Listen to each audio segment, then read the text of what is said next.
Start. महोदय, पिछले 50-55 वर्षों से हम खादी संबंधी कार्यक्रम को क्रियान्वित करते आ रहे हैं। इस कार्य की ओर हमने पर्याप्त ध्यान दिया है और हम में से कुछ ने तो पर्याप्त समय भी दिया है। सबसे बड़ी कठिनाई मील के बने कपड़े से प्रतियोगिता की है। एक और कठिनाई ये भी है कि सदा इतनी खादी उपलब्ध नहीं होती जितनी की उसकी मांग रहती है। खादी और आर्थिक आधार भारतीय जीवन संबंधी कुछ मौलिक तथ्य है।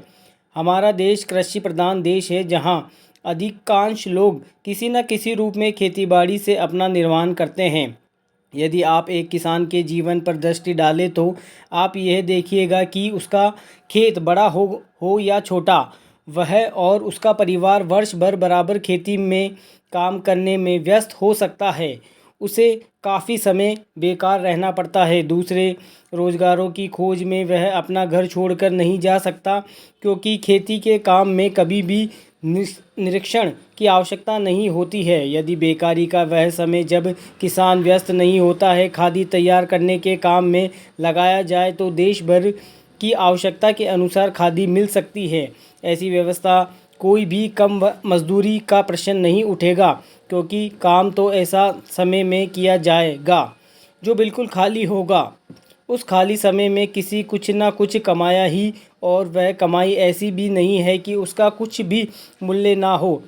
कम से कम वह अपने लिए तो इतना कपड़ा तैयार कर ही सकता है, इससे उसको बाजार से ना खरीदना पड़े। मैं आपको अपने निजी अनुभव से बता सकता हूँ कि 1 घंटा प्रतिदिन काटने से हमें इतना कपड़ा मिल सकता है कि जितना कि एक औसत हिंदुस्तानी के लिए आवश्यक है, अर्थात 15 से 20 हज़ार गज कपड़ा प्रति व्यक्ति। इस दृष्टि से देखा जाए तो सस्ते महंगे कपड़े का प्रश्न ही नहीं उठता है, क्योंकि खादी खाली समय में किए परिश्रम से प्राप्त हो जाएगी। खादी के संबंध में एक आधारभूत तथ्य है कि हम जानते हैं कि हम आदमी सदा काम नहीं करना चाहते, कभी कभी उसे खाली भी बैठना ही अच्छा लगता है। परंतु इन सभी कठिनाइयों में अतिरिक्त मैं सोचता हूँ कि खादी का विचार व प्रसार संभव नहीं है। अतीत में गांधी जी ने खादी के आंदोलन आरंभ किया। महोदय, उस समय हमारे देश के प्रशासन से कोई संबंध नहीं था, तब अंग्रेजी राज्य था। आज मैं इस शुभ काम में सम्मिलित हो सकता हूँ, इसको मैं अपने लिए सौभाग्य से मानता हूँ। जैसा अभी कहा गया है कि आप जिन आयुर्वेदिक कॉलेज और कैंसर संस्थान की स्थापना करने जा रहे हैं, ये संस्थाएं अपने ढंग से ही बहुत बड़ी और ऊंचे दर्जे की संस्थाएं होने वाली है। मैंने सुना है कि उसमें विभिन्न विभाग होंगे जिनमें विद्यार्थियों को ऊंचे प्रकार की शिक्षा मिल जाएगी, और जहां अच्छे से अच्छा चिकित्सक रखे जाए जो शिक्षा देने के साथ साथ गरीब से गरीब और बुरे से बुरे रोग की चिकित्सा भी किया जा सके। सभी आयुर्वेदिक कॉलेजों में यही स्थिति होती है कि जो जहाँ पढ़ता है वे रोगी को भी देखते हैं, और वहाँ के विद्यार्थी भी पढ़ने के साथ साथ रोगियों को देखते हैं। इस प्रकार उनको साथ ही साथ व्यावसायिक ज्ञान भी मिलता जाता है। जिस संस्था में जितने अच्छे शिक्षक होंगे, उस संस्था से विद्यार्थी भी उतने ही अच्छे निकल सकते हैं। जहाँ कितनी अधिक सुविधाएं होगी, उन संस्थाओं से लोग अधिक से अधिक लाभ भी उठा सकते हैं। आजकल यह एक आश्चर्य की बात है, पर बात सही है कि संसार विज्ञान में बहुत प्रगति कर रहा है, विशेषकर औषधि तथा चिकित्सा के संबंध में। पिछले जो 2 युद्ध हुए हैं, उनमें से जहां एक ओर से अधिक घातक तैयार हुए हैं, वहां दूसरी ओर औषधियों के निर्माण में इतनी उन्नति हुई है कि जो बहुत से रोग पहले असाध्य समझे जाते थे, वह अब नियंत्रण में आ गए हैं। इससे फल यह निकलता है कि विज्ञान की प्रगति में कोई दोष नहीं। इस प्रगति से जो जैसा लाभ उठाना चाहते हैं उठा सकते हैं। यह मनुष्य पर निर्भर है कि वह उस विद्या से लाभ उठाते या उससे हानिकारक बनाए। ये आश्चर्य या दुख की बात है कि जहाँ एक और इस विज्ञान द्वारा आज इतने लोगों को भयंकर से भयंकर रोगों से मुक्ति मिल रही है, वहाँ उसी विज्ञान द्वारा लोगों का जीवन संकटमय होता गया है। हम चाहते हैं कि हमारे देश के वैज्ञानिक, चाहे वे विज्ञान के किसी भी क्षेत्र में काम करते हो, इस बात को सदा अपने ध्यान में रखें कि यदि विज्ञान का कुछ अर्थ हो सकता है तो वह सेवा होना चाहिए, ना कि विनाश। तभी भावी प्रगति होगी। अध्यक्ष महोदय, मैं कृषि मंत्रालय की मांगों का समर्थन करती हूं। इसके साथ ही मैं यह भी कहना चाहती हूं कि इस सदन के सदस्यों को बोलने में बहुत कठिनाई होती है। कई माननीय सदस्य 4 बार बोल चुके हैं। अब अगर किसी महिला को मौका मिला तो उनको तो सहानुभूति होनी चाहिए।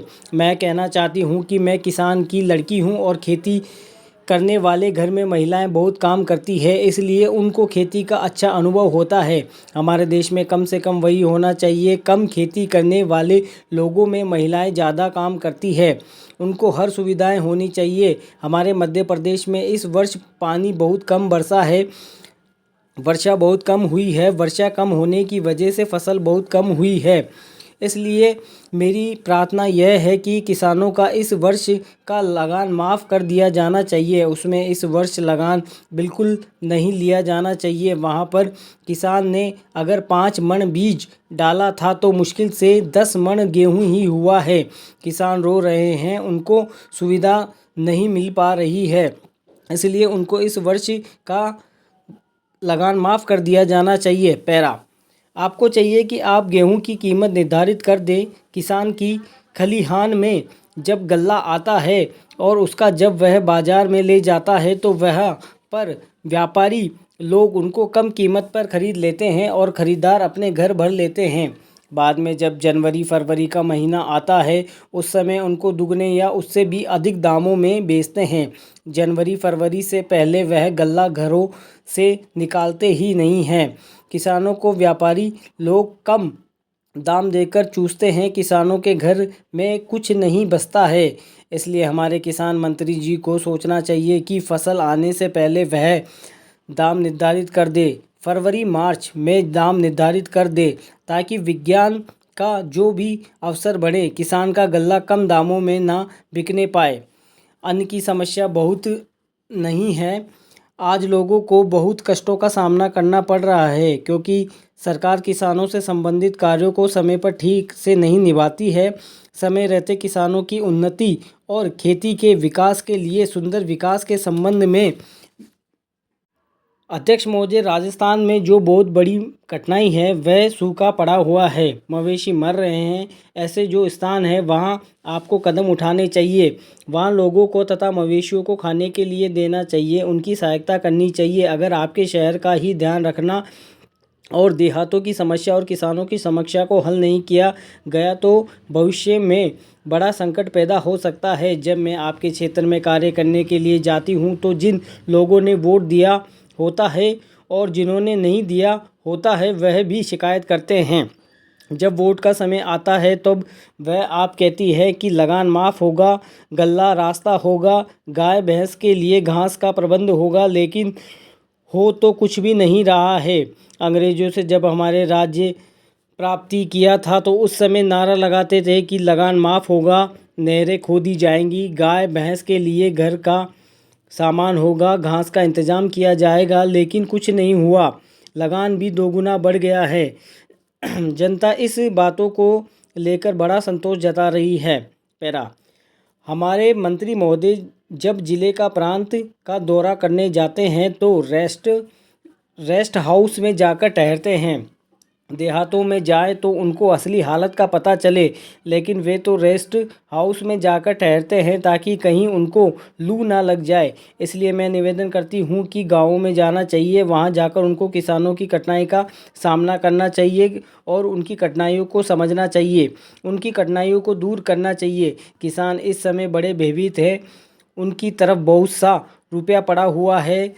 ताकीब का, बीज का, लगान का, बैल का इत्यादि कलेक्टर या तहसीलदार उनको आज बहुत परेशान कर रहे हैं।